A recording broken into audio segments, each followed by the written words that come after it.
C'est l'heure de notre émission Extra Naturel, le podcast diffusé sur Fréquence Terre, la radio nature, mais aussi disponible sur le site de podcast Proxima, proxima.audio.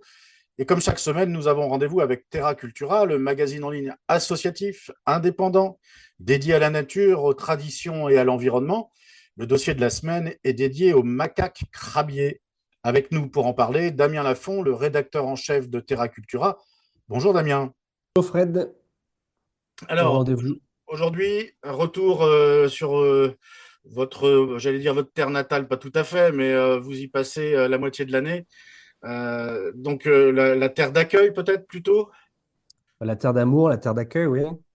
Et nous allons parler des macaques crabiers ou macaques à longue queue. Le titre de votre dossier cette semaine, c'est Habitat, comportement et rôle écologique. Et nous allons en parler. On va d'abord s'intéresser à l'endroit où vous avez pris vos sources, où vous avez Mhm. rencontré, puisque vous êtes allé à leur rencontre. C'est à moins que ce soit eux qui soient venus à votre rencontre. Oui, C'est il y a les deux, il y a les deux. J'ai eu l'occasion, c'est les singes que je vois régulièrement voilà, dans les voyages, dans les sorties qu'on peut faire en extérieur, en forêt, etc. Il y en a qu'on a vu sur des petites îles au large, il y en a qu'on a vu en ville, en Thaïlande, sur Bali aussi. Euh, Essentiellement, moi, je les rencontre en Asie du Sud-Est et je les rencontre quasiment à chaque voyage parce que c'est vrai que c'est un animal qui se développe rapidement et puis qui évolue facilement dans n'importe quelle condition, si je puis dire. Alors donc là, vous les avez rencontrés. Là, les photos, elles sont de vous, je crois, hein, ou Ouais, majoritairement. Il y a aussi il y a votre une frère photo qui a de mis la main à la Florian, pâte, si j'ai exactement. bien Ouais, compris. Il y exactement. a une petite vidéo qu'on peut voir avec Eh oui, alors ça, c'est sur l'île de Bornéo. un Donc, macaque qui mange une limule. exactement. Alors, c'est de là d'où tire son nom de macaque crabier parce qu'à la base, ils vivent en bord de côte et ils ont pour habitude de manger aussi des crustacés. C'est omnivore, alors ça mange des fruits, mais ça mange aussi des crustacés. Et puis bah, comme on les voit aussi dans des endroits touristiques, ça mange aussi des cacahuètes et puis des chips et toutes les bêtises que les touristes peuvent leur donner au passage. Après, c'est des singes qui sont quand même voleurs, espiègles, donc on les Voilà, on va retrouve en très parler. facilement. Où est-ce que vous les avez rencontrés, là, concrètement, ces crabes, Concrètement, ces beaucoup, singes? beaucoup à Bali, ouais. Singe crabier, ouais. Beaucoup à Bali, beaucoup en Indonésie, beaucoup en Malaisie, Thaïlande. J'en ai vu un petit peu partout où je suis allé. J'en ai vu dans des endroits où, à Batu Cave, on avait fait un sujet. Voilà, bah, dans la grotte de Batu Cave, il y a une communauté de singes aussi. On en voit assez régulièrement. Et ils n'ont pas Alors, on va forcément comment dire, la même interaction avec les gens en fonction de l'endroit où ils se trouvent, hein. on va parler d'abord, si vous voulez bien, euh, de l'anthropologie. On va parler de leur comportement, puisque c'est un peu aussi le titre de ce dossier. Euh, Comment ils vivent? Alors, on va parler peut-être d'abord, parce ce sont des vrais pillards, on va le voir après, mais ils ont envahi les villes. Mais leur habitat naturel, c'est quoi? Où est-ce qu'on les trouve habituellement, sans prendre en considération leur interaction avec les hommes? Alors, on les trouve essentiellement dans des milieux naturels, donc proche plage quand même, plutôt en forêt tropicale. Et puis, c'est des animaux qui vivent en communauté, donc ils sont vraiment pas seuls. On peut voir des communautés de 10, 15, jusqu'à 100, 150 et plus. Euh, ils ont un comportement qui est assez particulier. Ils peuvent communiquer entre eux et ils interagissent aussi entre eux. Donc, on les retrouve vraiment éparpillés sur les zones tropicales mais en général proche de la côte et de la mer. C'est là où ils peuvent aussi se nourrir. Mangrove, par exemple, aussi, c'est quelque chose. Il leur faut une forêt et la mer à proximité pour pouvoir étancher leurs besoins de multitude de nourriture. C'est-à-dire Mhm. qu'ils vont aller chasser la, la- la mer leur va bien, des poissons, des crabes, des choses Des comme ça. petits crabes, des coquillages, ils cassent des coquillages maintenant, on les voit. C'est un fait qui est de plus en plus remarqué. Moi, je l'ai vu, je crois, en Malaisie. euh, prendre des cailloux, des gros cailloux, et casser directement sur un autre caillou des coquillages. C'est des choses qu'on voit de plus en plus. Ils apprennent très vite. Alors, vous disiez qu'ils ils vivent en groupe, ils interagissent.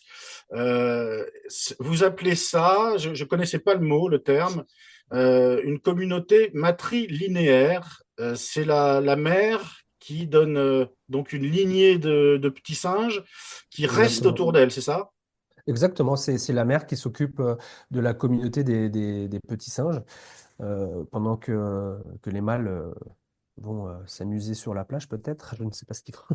Non, mais c'est vrai que c'est la mère qui s'occupe de son singe et des singes aussi des autres. C'est-à-dire qu'en fait, on peut les voir en communauté, petite communauté de 5, 10, 15, et à ce moment-là, avec les petits, et ils interagissent entre eux. Voilà. Donc, ce sont les petits ce sont les autres femelles qui s'occupent éventuellement des petits. Il y a C'est des possible dans garderies. l'interaction. Dans l'interaction, c'est ça, oui. C'est exactement comme ça que ça se passe. Si la mère doit aller partir aussi pour manger, le petit, pas forcément obligé de suivre, pourra rester au sein de la communauté et retrouvera sa maman au retour de chasse ou de Alors, pêche. il y a une chose qui m'a étonné, parce qu'ils ne lisent pas de revues scientifiques, ces singes-là, c'est que vous dites le mâle s'en va, ce qui évite la consanguinité. Alors, est-ce que c'est un geste très calculé? Est-ce que enfin, je suppose, mais il n'y a pas eu de constat. Comment est-ce que, enfin, je ne sais pas si vous allez pouvoir répondre à cette question, mais euh, c'est un fait en tous les cas. Le mâle qui est né dans cette communauté matrilinéaire, quand il Va est quitter le. adulte Ouais. et en capacité de se reproduire, il s'en va. Il part rejoindre. Mais ça, c'est quelque chose qui arrive dans beaucoup d'aspects du règne animal. On peut le voir aussi chez des loups, on peut le voir aussi chez d'autres primates, on le voit aussi chez les lions. C'est des animaux, une fois qu'ils sont nés, les mâles doivent partir et puis Oui, mais c'est parce retrouver qu'il y a un une, autre c'est parce qu'il y a une harem. concurrence. Il y a une concurrence. Alors on les Ouais. chasse. Est-ce que là, vous semblez dire qu'ils s'en vont d'eux-mêmes? Alors, c'est tellement reproducteur, c'est un animal qui se reproduit tellement rapidement il faut que. Je pense que la génétique a bien fait son travail et qu'ils partent d'eux-mêmes parce que, sincèrement, alors il y a un temps de gestation qui est relativement long, mais ils passent leur temps à se retrouver et forcément, il y a de plus en plus de singes. Donc, je pense que la nature a bien fait son travail et le mâle quitte le groupe pour retrouver un autre groupe. Et ce qui n'est pas non plus si difficile que ça, parce que quand on voit l'étendue du nombre d'individus sur une zone, c'est pas non plus difficile de retrouver un autre groupe. Après, ils ont des moyens de communication qui sont assez évolués finalement. Alors oui, ils ne se parlent pas, mais ils vocalisent et ils se comprennent très très bien. C'est assez impressionnant de voir les interactions entre eux parce que ils savent quand ils ont le droit de jouer, ils savent quand il faut rentrer. Moi, j'ai déjà vu des mères crier ou pousser des cris et voir les petits revenir en moins de deux au cocon familial, quoi. C'est assez impressionnant. Alors ça, c'est quelque chose qui m'a intrigué. Et, c'est quelque chose qu'on apprend souvent à l'école.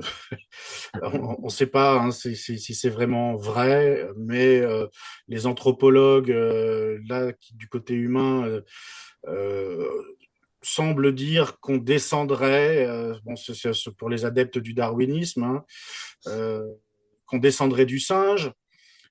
Quelque chose qui m'a toujours intrigué. Comment d'une bête poilue on a réussi à devenir un berbe et évoluer de cette façon-là. Alors c'est peut-être pas le macaque qui sera notre modèle, mais euh, je me demandais si vous aviez pris le temps de les observer. Apparemment oui, puisque vous avez pris des Ouais, photos. ouais. Euh, Qu'est-ce que ça peut nous apprendre quand on regarde un groupe de singes sur nous, sur notre comportement? Est-ce que vous avez réussi à interagir avec eux? Ah, c'est quand même assez compliqué, mais c'est vrai qu'il y a des ressemblances parce que on pourrait dire que ça peut être nos cousins éloignés. Et effectivement, il y a des ressemblances. Alors, je crois que le singe, le macaque crabier, il fait partie de la quatrième branche par rapport à nous. Donc, avant nous, il y aura le gorille. Après, il y aura les orang-outans et puis ensuite on remonte sur tout ce qui est macaque. Et il y en a qui se lèvent déjà un petit peu sur leurs pattes. Ils sont capables de faire des choses aussi, comme je disais tout à l'heure, d'utiliser maintenant des outils. Donc, ils vont utiliser d'autres cailloux pour casser des noix, pour casser des coquillages.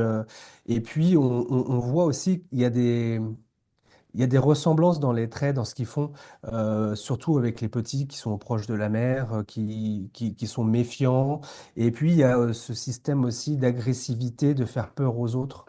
C'est-à-dire que dès qu'il y a un danger, ils vont pas forcément attaquer, mais ils vont un peu, ils vont se montrer, ils vont se lever, ils vont montrer qu'ils sont plus gros, ils vont peut-être crier, et puis ils vont commencer à montrer les dents. Par rapport à nous, c'est sûr qu'on n'évolue pas de la même façon, mais quand on se sent attaqué, on est un petit peu dans la même situation, c'est qu'on va essayer aussi alors, soit de fuir, ce qu'ils font aussi, ou alors soit eh ben, de se sortir de cette situation par un biais, quoi. Ils sont très protecteurs. C'est ce que je vois, c'est que les mamans sont très, très protectrices des petits, souvent qui les ramènent sous le ventre, qui les protègent. Et puis, ils interagissent entre eux. C'est-à-dire que on pourrait croire qu'ils se cherchent des poux, mais en fait, ils s'enlèvent des petites particules qui peuvent les gratter. Alors, ça peut être parfois des puces, mais c'est aussi parfois du sel, ce qui peut être de la transpiration, des choses comme ça qui les grattent. Donc, on pense qu'ils s'enlèvent les poux, mais ils prennent soin d'eux. Ils se font des petites sortes de massage. Non, il y a une vraie gestion de communauté. Moi, je trouve ça assez intéressant. Et puis, ils ont su évoluer avec leur habitat, quoi. C'est un peu comme nous, ils ont su s'adapter bah, à leur habitat. C'est-à-dire qu'en arrivant dans les villes un peu plus on va dire, développés, on ne voit pas les mêmes singes. C'est-à-dire qu'on voit des. C'est ça qui est intéressant, c'est que les singes qu'on voit en milieu naturel sont un peu plus petits, je trouve, et un peu plus fins, et que forcément, ils ont moins de facilité à trouver de la nourriture. Quand on les retrouve dans un endroit, on va dire, entre guillemets, protégé, comme dans une ville ou dans un parc national ou dans une forêt comme à Ubud, à Bali, là, où les gens leur donnent à manger, on voit des spécimens qui sont quand même beaucoup plus grands, beaucoup plus gros, plus agressifs aussi. Euh, c'est voilà, c'est peut-être le lien qu'on peut faire avec nous, quoi. Comment est-ce que, d'après vous, ils nous perçoivent quand on est avec eux? Bon, vous disiez que les interactions sont pas forcément faciles, mais on va en parler juste après. Ils ont réussi à pénétrer les villes en masse, d'ailleurs, au point d'être parfois gênants, destructeurs. Il faut s'en prémunir. Vous disiez un petit peu off que certaines habitations avaient même mis des barreaux à leurs fenêtres pour éviter que les singes ne pénètrent à l'intérieur des habitations. Mais quand ils tirent profit, vous allez nous l'expliquer, mais ils tirent profit du tourisme. Il y a donc des interactions avec l'homme. Euh, alors, on a tous en mémoire ces vidéos où les singes viennent piquer un Ouais. téléphone, un appareil photo, un paquet de gâteaux dans le sac des sacs à dos des touristes qui sont de passage. Mais euh, comment, d'après vous, est-ce qu'ils nous cernent? Comment on n'est pas qu'un garde-manger, ils savent nous manipuler en quelque sorte. Ouais, c'est ça. Déjà, bon, il y a la masse, c'est-à-dire qu'ils ont cet effet de groupe. Moi, c'est ce que j'ai remarqué. Alors, c'est sûr qu'ils sont eux plus petits. Et puis nous, on est quand même assez craintifs en général. Ça reste un animal sauvage qui a quand même des dents assez, assez importante, qui a une force de pression dans la mâchoire qui est quand même terrifiante. Donc nous, on s'en méfie en général. Et je pense qu'ils le savent et qu'ils voient qu'on n'approche pas non plus trop près. Et il y a ce fait de communauté, de gérer en communauté une action sur une personne, quoi. C'est-à-dire que moi, j'ai eu cette anecdote où, comme je disais tout à l'heure, pendant le Covid, les singes de la ville d'Ubud n'avaient plus accès donc au tourisme. Et forcément, dans la forêt, s'il n'y a pas de fruits et autres, ils ne peuvent pas se nourrir. Et ils ont envahi la ville. Ils ont été chez les gens. Et à ce moment-là, là, c'est vraiment la survie pour eux. Donc, ils ont moins peur aussi de nous et ils viennent rentrer dans les habitations pour aller récupérer bah, ce qu'ils peuvent pour manger, quoi. Et ils le font pas seuls, ils le font à plusieurs. C'est-à-dire qu'il y en a un qui part faire quelque chose et puis derrière, en garde, il y a deux, trois singes qui surveillent. Et si jamais il y a une interaction homme-singe, on voit les autres arriver et puis protéger et devenir agressifs, quoi. Donc, Ils savent aussi, ouais, nous utiliser parce que quand ils volent quelque chose, une paire de lunettes, je parle de ça parce que ça m'est arrivé, et que ils la mettent au-dessus de la falaise, et puis voilà, c'est soit tu me donnes quelque chose ou soit je la lâche. Oui, Ils ont bien compris que c'était un système de troc et que, et que derrière, et c'est là où ils s'apprennent les choses parce que plus on avance dans le temps, plus on voit que ils sont partis de petites bouteilles d'eau, une paire de lunettes, un téléphone, enfin les appareils photo qui montent dans les arbres et puis le montrent quoi. C'est bon bah maintenant, ouais, il me faut quelque chose. Et là il y a des gardes qui viennent.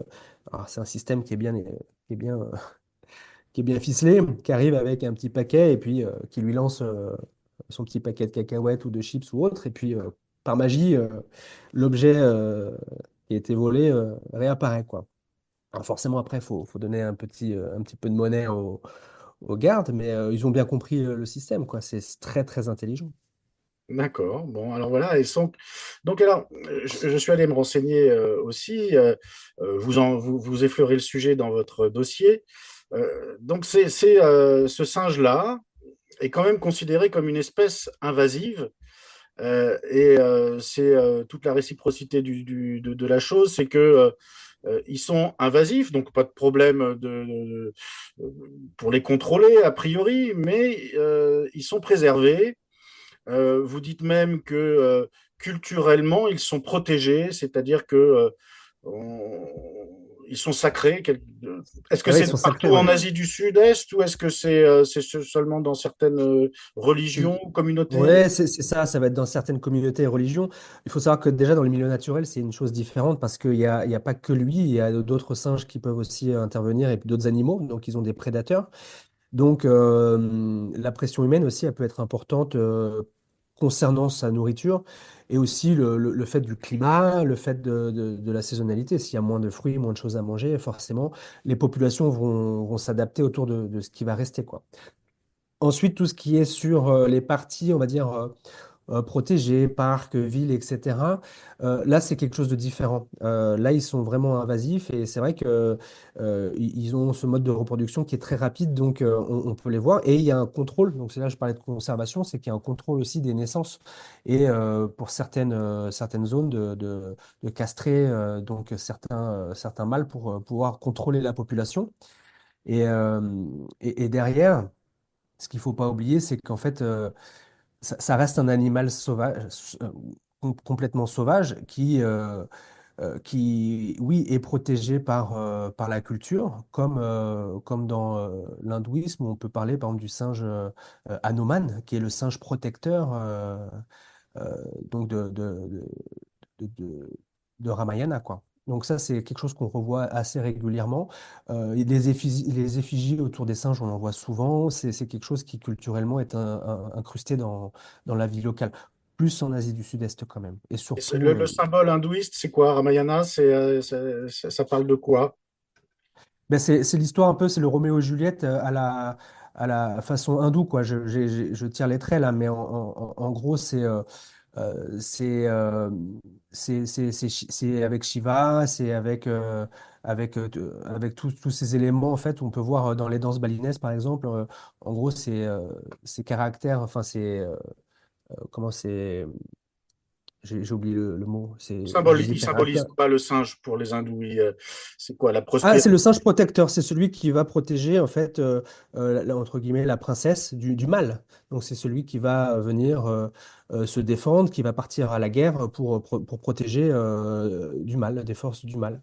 C'est ce qu'on revoit aussi dans le temple de Batu Cave où il y a des statues à l'effigie des singes qui est Hanuman, le singe Hanuman. Ouais. Bon, voilà, on va terminer cet entretien, mais voilà, à titre d'information, hein, bon, c'est pas un singe qu'on méconnaît, tout le monde le connaît. Si on le voit sur vos photos, moi, tout de suite, j'ai dit, ah oui, c'est le petit singe qu'on voit partout, le macaque à longue queue, le macaque crabier, le macaque tout court. Et j'ai trouvé cette information aussi, c'est que, et vous me le disiez, comme c'est un singe qui finalement n'a pas de problème particulier de disparition, ou il n'est pas du tout en voie de disparition, puisqu'on voit, on vient de le dire qu'il était invasif. Finalement, il est aussi utilisé dans les laboratoires. C'est le singe le plus utilisé dans les laboratoires scientifiques. Donc, on fait des expériences sur lui. C'est un des singes qui va le plus dans l'espace. Donc, il a de la chance, non?